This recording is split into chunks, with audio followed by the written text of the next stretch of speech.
Bem-vindos ao podcast Muito Além do Gesso, o podcast da ortopedia. Meu nome é Leandro Enisman e estou aqui junto com meus amigos Noel Ezerovic-Foni e André Weinstein para conversarmos sobre a rotina, o dia a dia do ortopedista. Recentemente, você que nos acompanha nas redes sociais, e se você não acompanha, vai lá agora e nos acompanha no Instagram, podcast.ortopedia, você viu que abrimos inscrições para o Padrinho Med do Muito Além do Gesso. Tivemos 20 inscritos, pessoas muito interessantes, de todos os lugares do Brasil, diversas faculdades, diversas histórias. Estamos tendo um trabalho muito difícil para escolher quem que vai ser nosso Padrinho Med. Aguardem novidades.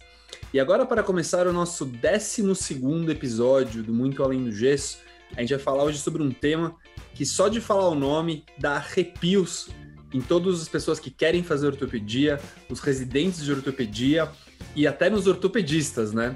Que é o TEOT, a prova de título. Noel, você tem arrepios só de eu falar a palavra TEOT? Como é que é isso para você? Totalmente. Os arrepios me voltam e eu lembro todos os bons e maus momentos que eu vivi associado a isso. Para quem está nos escutando e não sabe o que é, TEOT é a prova do título de especialista em ortopedia e traumatologia. Então, ao final de 3 longos anos de residência em ortopedia, tem uma prova importante no final desse ano, do R3, na qual os ortopedistas prestam para serem aprovados no título de ortopedia e serem membros da SBOT. É uma prova muito antiga, muito reconhecida pelas outras sociedades médicas. Inclusive, ela é exemplo para outras provas, né? Mas aqui no Muito Além do Gesso a gente vai falar a real. A gente sabe que esse ano o TEOT vai ser de uma maneira digital, então a gente vai contar aqui a nossa opinião sobre isso e principalmente contar as nossas experiências sobre o TEOT. André, só falando do TEOT, você já lembrou do seu ou já faz muito tempo? Olha, já lembrei do meu. Eu diria que eu mais esqueci das coisas que caíram do que eu lembrei, para ser bem honesto. E eu acho que o TEOT ele é um exemplo e ele é tido como uma prova meio que modelo dentro das sociedades de especialidade. Nós conhecemos muitas pessoas que fazem parte da SET, a gente sabe do empenho que elas têm, o tempo que elas gastam, toda a energia que isso consome. Mais uma vez, agora que a gente já fez o elogio, a gente pode começar a descer o cacete. Então, o que você acha? Alguma história, alguma coisa? Olha, eu vou começar pelo lado bom, vou ir mais um pouquinho de elogio.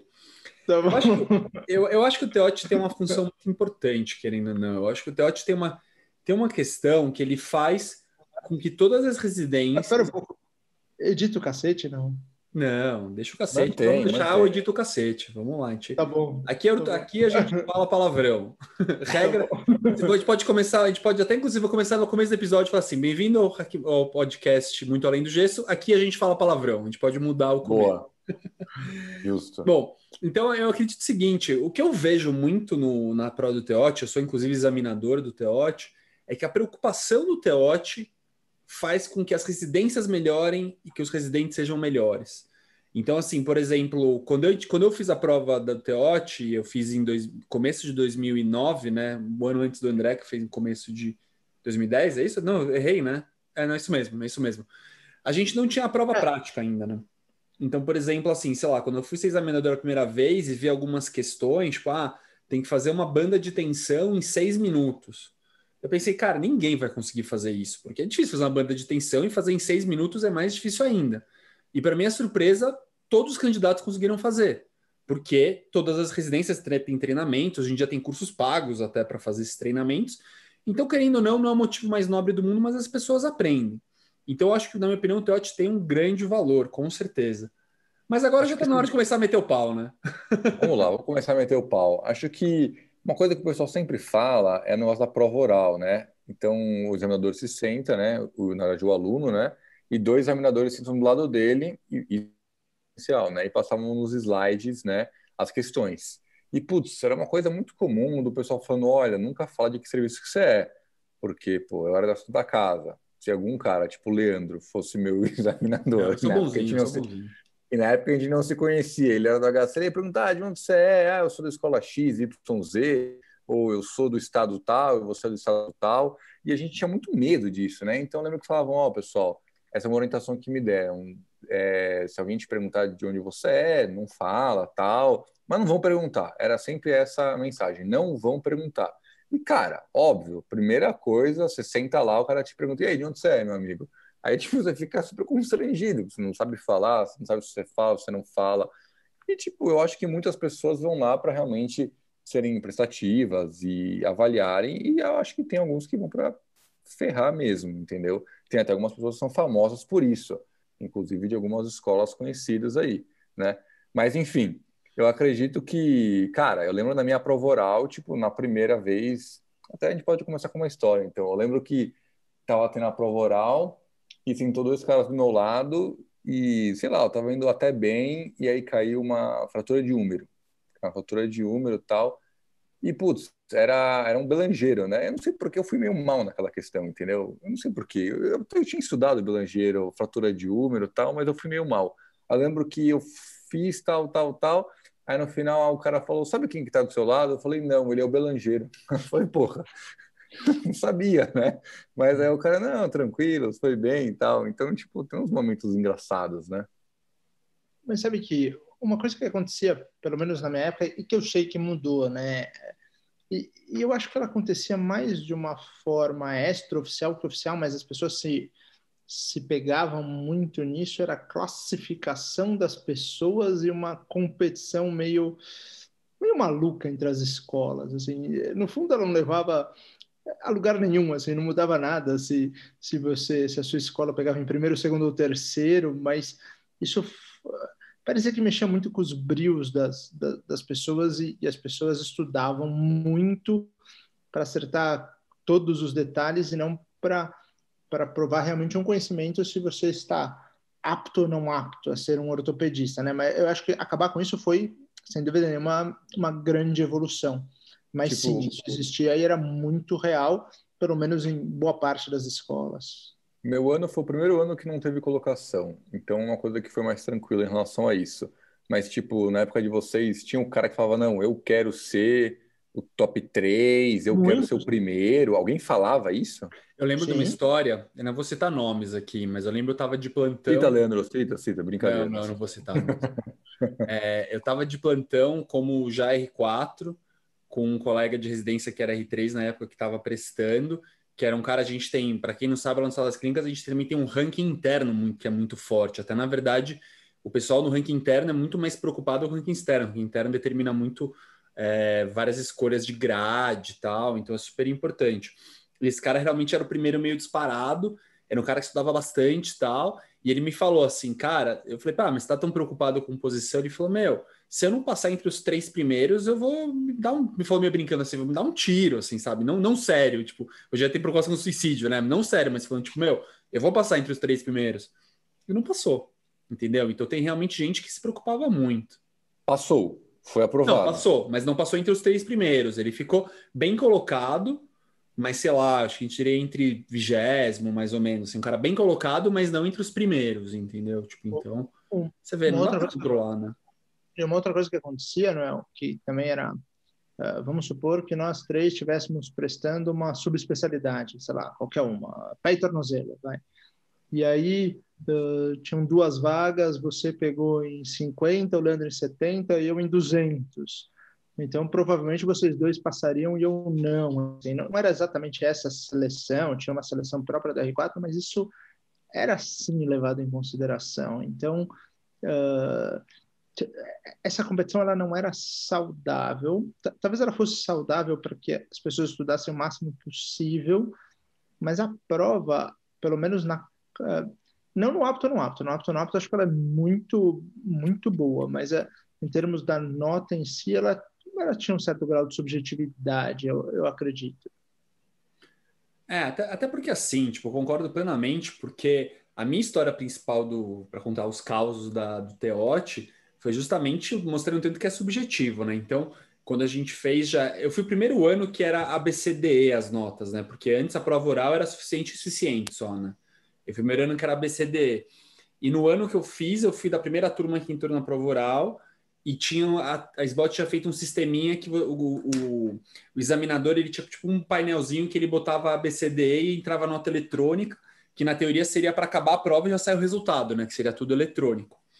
Obviamente, ou infelizmente, deu pau. Então, você tá na primeira turma, atrasou pra caramba aquele dia. no final saíram distribuindo papel. Então, assim, eu caí com 2 examinadores bem conhecidos, que eu também não vou citar o nome. Um desses caras que o Noel falou, que eram bem conhecidos por serem bem difíceis na prova, e um cara chefe de serviço, assim, super conhecido. E daí, putz, eu tinha estudado bastante, tal, isso foi na questão de exame físico, que teoricamente era mais fácil, né, da SBOT. Eu comecei a falar, e na hora que eu terminei, como era papel, os caras estavam meio atrapalhados, eu consegui ver as notas que os caras me deram. O cara mais velho, que era chefe de serviço, me deu 4 As e 1 B.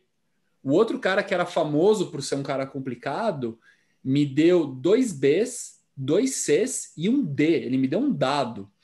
E isso, assim, eu passei bem na prova do SBOT, ainda tinha ranking, mas isso me despencou minha nota, né? Porque era super competitivo. Então, eu acho que é impossível. Você pegar, por exemplo, assim, se fosse só ranking do teste, aí tudo bem, o teste é objetivo, né? Não tem como você ter erro, mas sempre nessa parte subjetiva, não dá para você ranquear. E agora eu vou confessar uma coisa, eu tenho um ódio mortal desse cara. Tipo, eu vejo ele em congresso, minha vontade é de...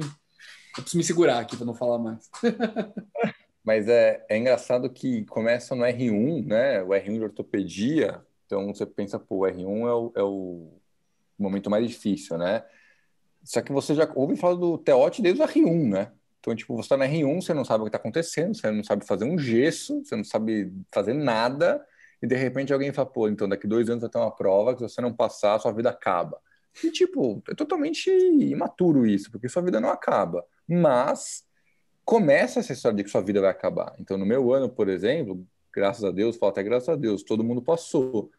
Mas, tipo, eu lembro que era um medo, cara, de alguém não passar e o que que ia acontecer com essas pessoas. Tipo, numa residência tradicional, essas pessoas, elas não podiam fazer R4, não podiam voltar, e aí ficava isso. Eu lembro que meus amigos de fora, até um amigo meu até comenta isso, que, tipo, cara, tem uma galera lá na cidade dele que não tem o título e, tipo, realmente, eu acho importante ter, mas o que vocês acham aí dessa, já existia essa aura sobre o que não passar, o que acontece?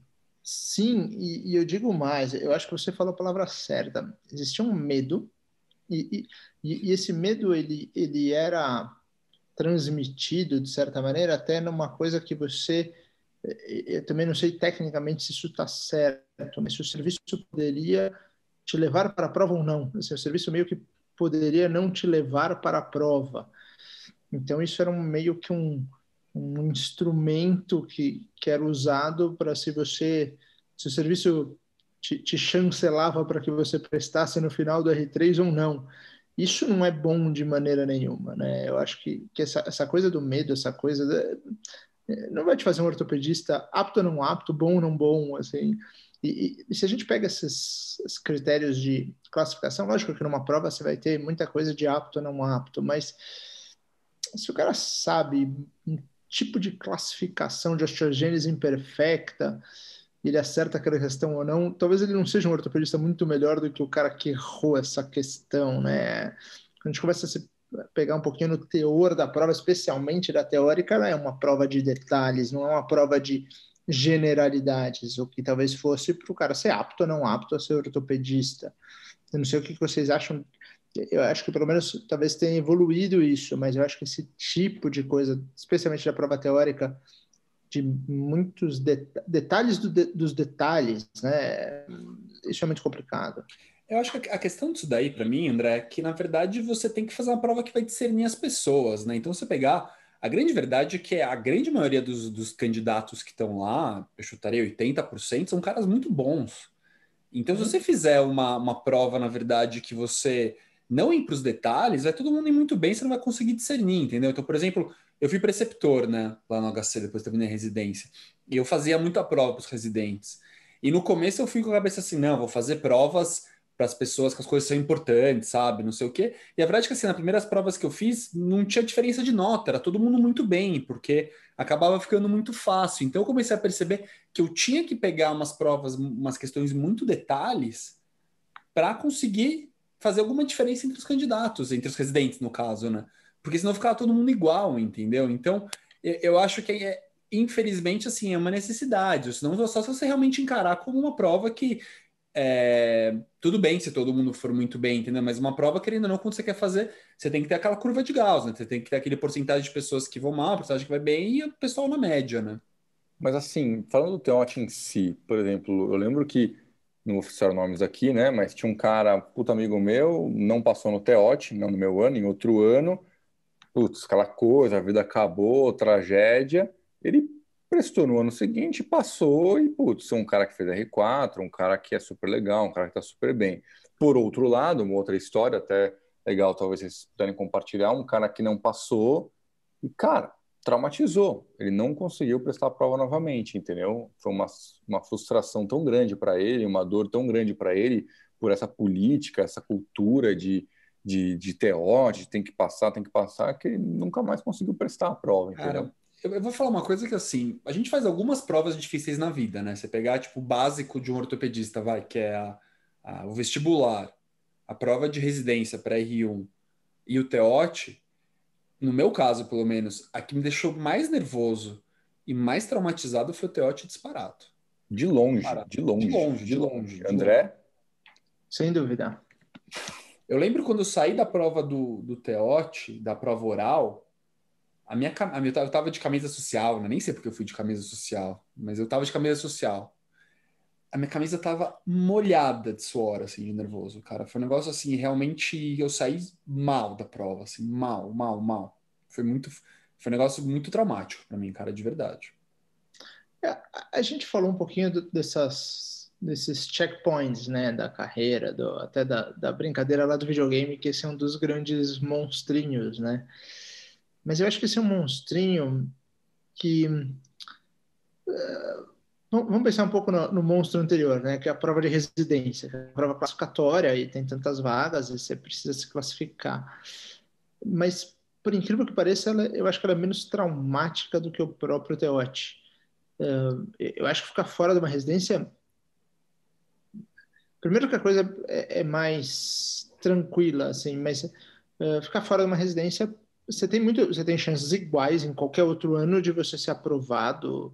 Enfim, não muda muita coisa, são provas, é como um vestibular. Um vestibular você vai prestando até você passar. E eu, eu tenho uma ideia que, lógico que existem exceções, mas se você se prepara da maneira adequada, você passa. O TEOT, quando entram todas essas questões de medo, subjetividade, essa coisa, assim, geralmente as pessoas passam, tanto é que estatisticamente a grande maioria passa, mas eu acho que isso passa um pouco do limite de você avaliar uma pessoa se ela está apta ou não está apta a exercer aquela profissão, né? Ela já completou a residência. Essa que é a verdade. Eu acho que ele já consegue fazer o que ele tem que fazer na grande maioria das vezes. Mas é isso que eu acho que mudou recentemente, né? Porque eu sinto que hoje em dia, querendo ou não, você tem o diploma da residência, isso te pode dar o RQ, né? Que é o registro de especialidade no CRMs e tal. E eu, pelo menos, alguma vez já conversei com alguns residentes e até na própria prova com candidatos que estavam nervosos, queriam passar no TEOT, mas na cabeça deles era meio assim, se não der certo, eu tenho uma RQE e consigo trabalhar, entendeu? Então, isso é uma coisa que talvez tenha mudado. Não sei, o que vocês acham sobre isso? Já tiveram contato com umas pessoas que pensam assim? O que vocês acham? Acho que sim. Acho que uma coisa que tem mudado, eu acho que o custo é uma coisa também levada em conta, porque o TEOT é caro. Não sei quanto está hoje em dia. Eu sei que, sei lá, acho que na minha época era, sei lá, R$ 2.000. R$ 2.000 você dá 2 plantões e paga. Mas, tipo, para quem é de fora de São Paulo, a prova era em Campinas, né? Então, pensa, o cara vai ter que gastar, mas não sei, hospedagem, Passagem? passagem aérea, alimentação, então é um custo que ele não é desprezível, né? Inclusive, não sei, talvez até seja mais caro, até ótimo, mais barato, não sei. Mas então acho que esse é um fator importante, né? Até porque veio uma outra situação. Eu lembro que foi uma super dúvida do meu ano aonde que a gente ia ficar no TEOT, porque era em Campinas, né? E eu não sei, cada escola tinha uma tradição, né? Aí eu não sei onde é que vocês ficaram. Eu lembro que a gente ficou no hotel, no próprio hotel da prova. E puta, foi uma experiência muito legal. Ao mesmo tempo horrível, muito legal. Porque, tipo, cara, quando terminou a prova, a gente ficou todos os residentes juntos num dia que nunca mais vai voltar. Nunca mais a gente conseguiu reunir os 20 caras que fizeram a residência juntos. E a época tava todo mundo, todos os 20 no hotel. Então, foi um momento especial, até porque, pô, vamos passar, eu nem lembro, acho que a gente já sabia que tinha passado, né? Porque eu lembro que eu caí na piscina. Então, tipo, Ah, você encontra aquele chefe que você, putz, tinha um certo receio, ou tinha um certo, putz, o cara vai lá, puta, que animal, deu certo, tal. Então, acho que isso é um momento especial também. Eu concordo dessa coisa onde ficar, né? É quase que uma estratégia. Você vai gastar um pouco mais e ficar no hotel, que é o hotel onde acontece a prova, né? Ou acontecia, né? Na época pré-pandemia, mas que também, de certa maneira, não, eu acho que não é uma coisa tão democrática, também por ser um hotel super caro e, assim, se acaba diferenciando um pouquinho quem poderia pagar ou não, né? Que é algo esquisito. Mas aí também vamos ter essa prova online. Então, o que vocês acham, né? As pessoas precisam se adaptar, mas Mas você e ficou no agora? hotel ou não ficou, André? Eu fiquei no hotel Ah, porque tá. na época, não, na época a gente entendia que era uma vantagem. Você estava ali, você tinha estudado tanto, e se você atrasasse 3 minutos e meio, dava essa cultura do medo aí do Teote. Eu não fiquei no hotel da prova, não. A gente ficava em hotel fora, ficamos todos residentes no nosso ano também no hotel fora, nos preceptores e tal. E era um dos hotéis oficiais, então tinha um ônibus oficial da SBOT, então eles nem andaram nesse ônibus que levava para a prova. E eu lembro muito vívido tipo, dentro do ônibus indo para a prova, assim, tipo, uma lembrança muito forte. Mas antes de entrar na prova online agora, André, eu ainda acho que, assim, sobre a questão da RQE, que vocês acabaram não comentando tanto, na minha visão, vale muito a pena ter o TEOT. Eu acho que é uma validação, sim. Eu acho que muitos serviços do Brasil, talvez eu não quero dizer a maioria, porque a verdade é que a gente tem contato com a nossa realidade. Aqui, pelo menos em São Paulo, muitos lugares exigem que você tenha o TEOT para trabalhar e tal, e você vai ter a vantagem de estar numa sociedade que defende, que tem crescido cada vez mais e que tem mudado, eu acho, bastante até nessa questão da valorização profissional, que era uma coisa que, honestamente, acho que a SBOT não pensava tanto antes, mas tem pensado cada vez mais. Então, eu, pessoalmente, sou um grande defensor de você ter o título para fazer parte da SBOT. Eu acho que faz muito sentido. Em relação à prova online, cara, eu acho uma vitória da SBOT se a gente conseguir fazer essa prova online e ser uma coisa legal, entendeu? Não tem jeito, foi um ano, para quem não sabe, né? Provavelmente esse podcast continuar por muitos e muitos anos, então esse ano foi um ano de pandemia, então, tipo, Ah, muita jura? coisa. Juro, de verdade. Foi um ano Como ruim, chama foi um ano... mesmo? Co. Exato. Cara, se teu TOT vai ser online, então tem muitos residentes que estão me perguntando, pô, mas e aí a galera vai conseguir colar, sabe? Tipo, meu, a Sete é bem inteligente, bem esperta. Com certeza eles vão fazer um jeito que, tipo, sei lá, não vai dar para colar. E mesmo se colar, o cara vai colar, meu, deixa o cara colar, entendeu? Faz o seu. Porque eu lembro que no TEOT, isso é uma outra memória que eu tenho. A prova teórica, a galera sentava um do lado do outro, tipo, não sei como é que foi no ano de vocês, né? Então era uma coisa que, cara, sentava um cara que você nunca viu na vida do seu lado, tipo, acho que não tinha provas diferentes para cada um, acho que era a mesma prova, tipo, não é que tinham diversas cores. O cara tava do meu lado e, tipo, de vez em quando ele olhava a minha prova, entendeu? E, tipo, tava nem aí, entendeu? Então era uma coisa que não tinha O um meu foi no distanciamento. computador. A minha foi na prova, foi na mão. Eu lembro que tinha um momento que era muito A minha diferente, eu não sei se mantém, que tocava o hino nacional antes da prova teórica. Todo mundo de Toca, pé. toca. Era tipo jogo da seleção, assim, parecia. Aí você começava a prova, assim, parece um pouco o jogo. Lembrava um pouquinho as competições de judô lá de trás. Eu acho que a prova online, assim, pelo que eu ouvi falar, a SET contratou uma empresa que faz concursos públicos já online, até acho que antes da pandemia já, então é um negócio que é super seguro e tal. Eu acho que, assim, possibilidade de cola existe, né, de fraude, sempre tem, na verdade. Sei lá, se alguém entra lá na prova quando era, sempre tem aquelas histórias de vestibular, né, cara com ponto eletrônico, com caneta não sei das quantas, né, então é uma ilusão achar que alguma coisa é a prova de fraude, né, eu acho que isso daí vai ser super seguro, assim, de novo, a gente está falando, eu acho que essa parte seria muito mais complicado se ainda tivesse ranking, né, como não Puta, eu tem lembrei, ranking, eu lembrei de uma história do Teote muito legal. Vou contar essa história agora. Aí depois o Leandro pode contar uma que ele foi várias vezes examinador, né? Eu só fui de observador uma vez. Mas eu lembro que no meu ano que eu fui de observador, tinha, primeiro que é uma puta logística por trás, né? Que a galera não tem noção, né? E aí, nesse ano, tinha tido alguma coisa de ética, relação médico-paciente, que eu nem sei se virou ou não. Então, não tem problema falar. Aí tava, e não valia nota. Então, todo ano tinha uma coisa que não valia nota. Então, começou, tipo, anatomia sem valer nota, e aquele ano era ética, relação médico-paciente. E tinha um ator, ele falava que ele tinha um tumor, um câncer, tal, um osteosarcoma, e aí o médico tinha que contar essa notícia pro ator. Aí a gente estava lá, tal, a galera, não, vi aqui seu diagnóstico, tal, você tem um osteosarcoma na perna, eu vou perder a perna. Aí você, não, olha, eu tenho vários tipos de tratamento, tal, blá, blá, blá, blá, blá, blá, blá. Aí uma hora chegou um residente lá, ah, não, você tá com uma sarcoma. Eu vou perder a perna? Vai, cara. Você vai perder a perna e, tipo, cara, tem que perder a perna, cara. Amputar, não dá nada. E, tipo, ele falou meio que zoando, entendeu? Porque não valia a nota. Cara, eu lembro que o cara que tava observando, tipo, levantou a mão, tá lá, chamou a sete, falou, ó, o cara teve uma condução antiética. E, cara, eu lembro que a cara do moleque, tipo, ele ficou branco, que nem um papel, assim, porque ao mesmo tempo, cara, você está num concurso extremamente sério, importante, você vai dar uma zoadinha de amputar a perna do ator, não é uma boa ideia, né?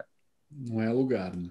Não é o lugar. Não é o Sabe que, lugar para ser artista. não, duas coisas. Uma que foi interessante, né? Eu acho que uma coisa que o Teotti tem, a gente está, entre aspas, falando sobre ele é muito bem feito. A estrutura dele realmente é impressionante. Sim, então eu tenho certeza que a prova online vai dar certo também, porque quem faz bem lá ali faz bem fora, assim por diante. Mas teve uma parte, quando eu fui observador, que era uma coisa também de análise comportamental, e veio um paciente que era um ator com dor nas costas. E aí eu não sei porque o que estava prestando falou, não, dor é bom, você vai lembrar que você está vivo, vai trabalhar. Assim, por que ele falou isso? Sabe? Você se pergunta, por que é um concurso? Assim, não é possível que você fale isso na sua vida real, mas o cara mandou uma dessas assim, mandou eu ouvir, né, que alguém me contou, foi assim, eu consigo ver essa cena, é meio impressionante. Eu acho que eu não sei se a pessoa, no meio daquele nervosismo, tenta descontrair ou se é assim mesmo, mas eu sinto que dá uma mudada. Não é possível que seja assim. Eu lembro de uma história boa de Teote, essa não foi comigo, mas um colega meu de residência, que é o Buiu, esse até que dá para falar, uma história engraçada. Ele caiu uma questão com ele de lesão muscular. Daí tinha uma história lá que. Ah, não, mentira, não era, era de pseudoartrose. E daí ficou discutindo qual era o tratamento e tal. Daí ele falou, ah, sei lá, ele falou aqueles meio típicos: tira o material de síntese, faz um novo material de síntese, bota enxerto. Deu o cara assim para ele assim: ah, mas enxerto normal ou sintético? Ele, ah, normal, não, melhor sintético, tal. E você bota mais alguma coisa? Ele, não sei. Ele, o cara assim, não, pô, bota PRP, daí, tipo, BRP, né? Tipo, o residente mal sabe o que é PRP, né? Ele, pode ser e tal, mas acho que isso não é tão consagrado. Falou alguma coisa assim. Ele falou, meu, você vai lá, bota, tira o sanguinho, bota numa centria, faz vum, vum, vum, injeta de novo, não tem erro, funciona. Tinha esse negócio que quando residência era todo mundo assim, tipo, PRP, vum, vum, vum, lá e funciona. Tipo, foi uma frase que se repetia muito na residência, né, Maia? Total, né? Porque cada lugar também tem seus hábitos, né? Tipo, às vezes você fala uma coisa que é super consagrada ao seu serviço, sei lá, besteira, vai, os traumeiros aí, fresado ou não fresada, né? Haste fresada ou não fresada, lembro que era mó burburinho e tal. Não, sempre tem que fresar. O examinador, como assim, cara? Não é assim não. E fica aqueles negócios. Aí discussões sobre isso. E no final, André, ainda tem discussão sobre fresa ou não fresa? Olha, a discussão de fresa ou não fresa é quase igual ao time de futebol, assim. Ela é uma mistura de time de futebol com fé.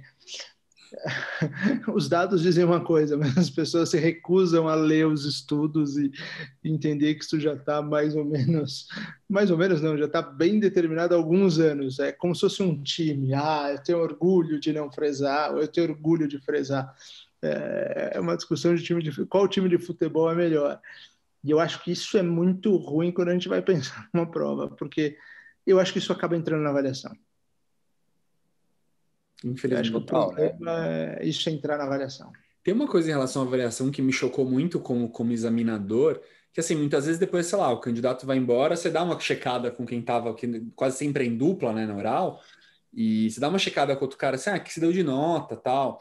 E uma coisa que me chama atenção, e isso é importante para quem vai prestar, o jeito que o cara trata o candidato não tem nada a ver com a nota que ele dá. Isso é uma coisa que me impressiona muito. Então, você tem umas pessoas lá que chegam, o cara é super bonzinho, legal, ali falando com o candidato, não sei o que, e você vai ver o cara dar umas notas assim, o cara ferra com o candidato.